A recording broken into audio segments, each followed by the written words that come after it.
Hello friends, and I'm reading this book, and I brought it on the Flipkart, and I'm on the chapter number 1, acquiring confidence before an audience. I never knew before buying this book that I was to be speaking in front of the audience. Really.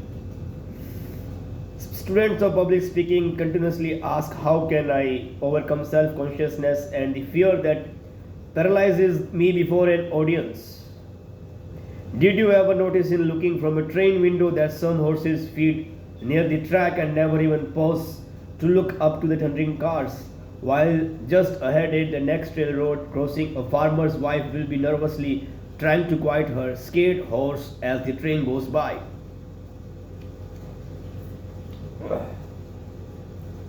Uh, it's simply like two horses are grazing. One is affected by the what we call the noise of train. Sorry, and one is eating grass easily. It's all about the practice.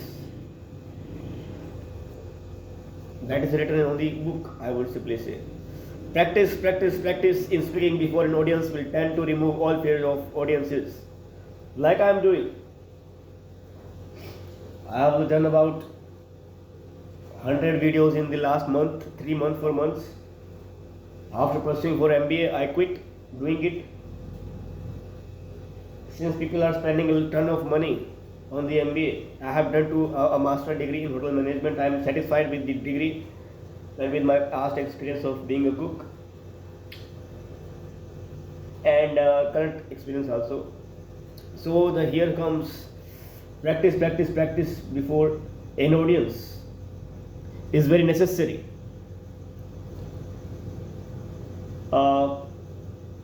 You might say that you are not having an audience, then how will you practice? But the camera in front of you is the best audience you may get in life. It is a passageway to the life of other person, to the people. So therefore, camera is the best person you may have friendship with. Hello, camera. So just as practice in swimming will lead to confidence and facility in the water, you must learn to speak by speaking. You must speak. Amazing. Do not be disheartened if at first you suffer from stage fright. It never hurts a fool to appear before an audience, for his capacity is not a capacity for feeling. A blow that would kill a civilized man heals soon on a savage. The higher we go in the scale of life, the greater is the capacity of suffering. Very well said. I suffered when I was cooking, I suffered when I opened my shop, and I'm suffering now. It's just like we have to enjoy the life in spite of it's not being enjoyable. It's not easy to enjoy the life, but you have to enjoy. You have to keep on practicing.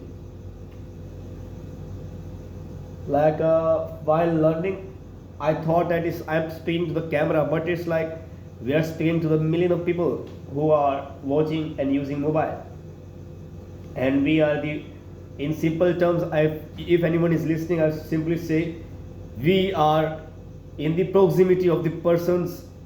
We are in the more proximity to the person than his, I would simply say, life partner. The mobile is something like a more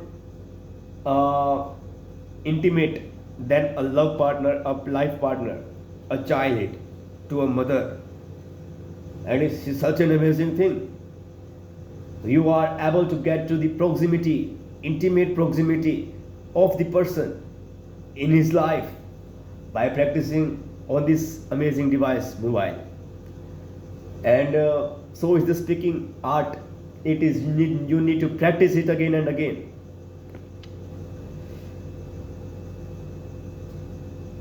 Like stage fright, I gave a lot of speeches when I was doing in my schooling, in my college,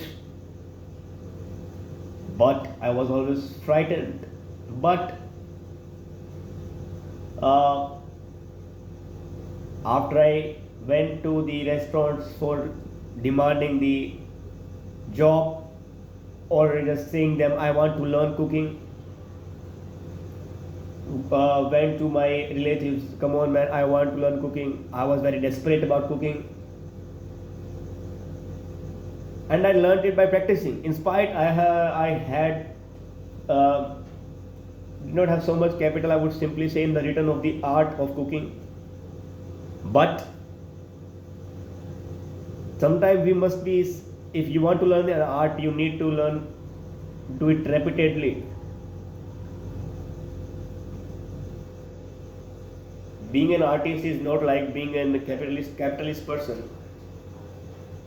It's very difficult for an artist to become a capitalist, as per I would say simply.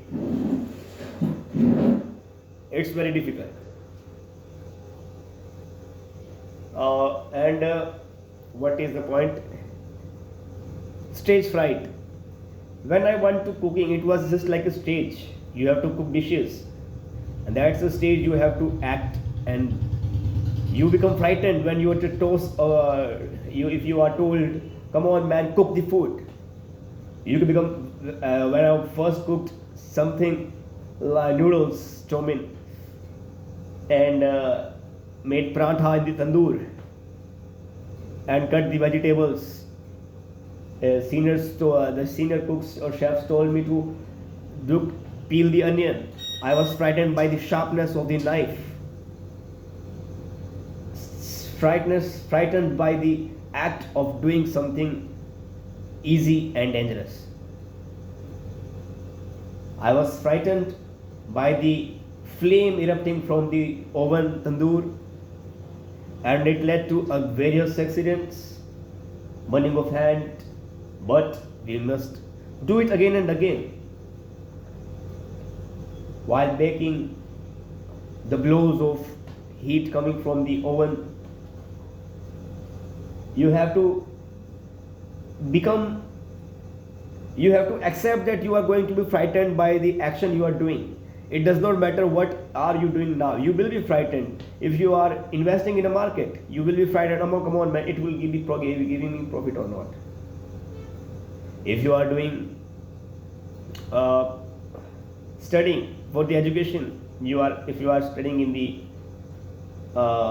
higher classes, you will be afraid that you would be able to succeed in the exam or not. But life is filled with unexpected situations.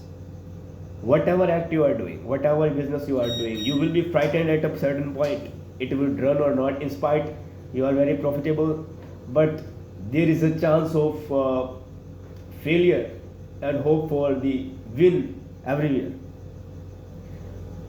So you need to be a bit calm on the stage fright. If you go on the stage for 100 times, I would simply say be like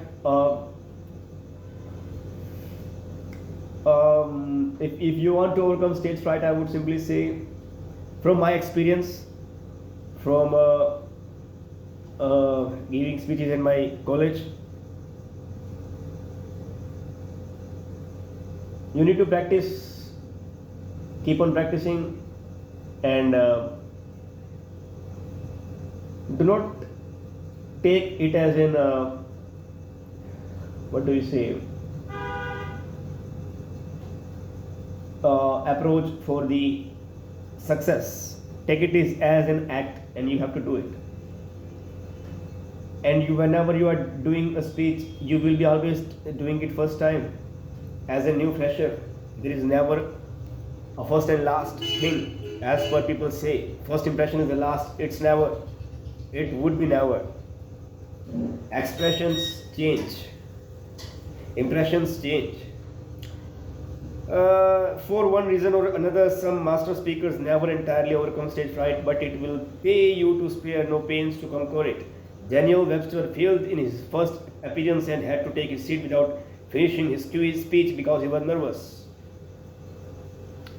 I do not know who is Daniel Webster, I'm sorry. Gladstone was often troubled with self-consciousness in the beginning of an address. Beecher was always perturbed before talking in public.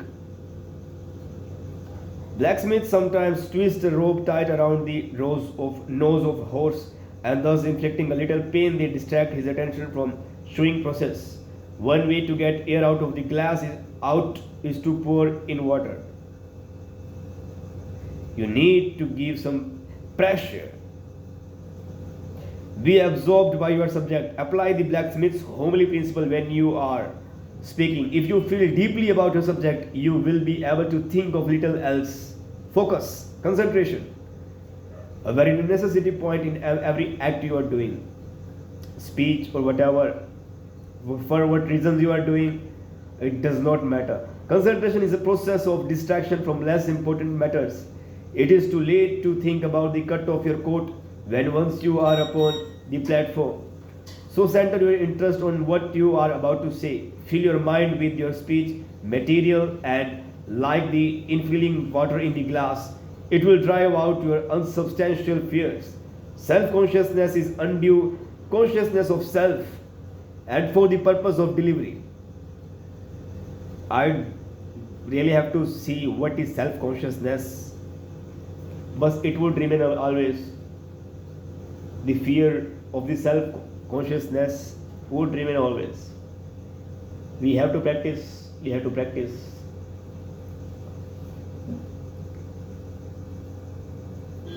To forget yourself, I would simply say we must accept the current situation we are in. By hook or crook, we must accept. Then we can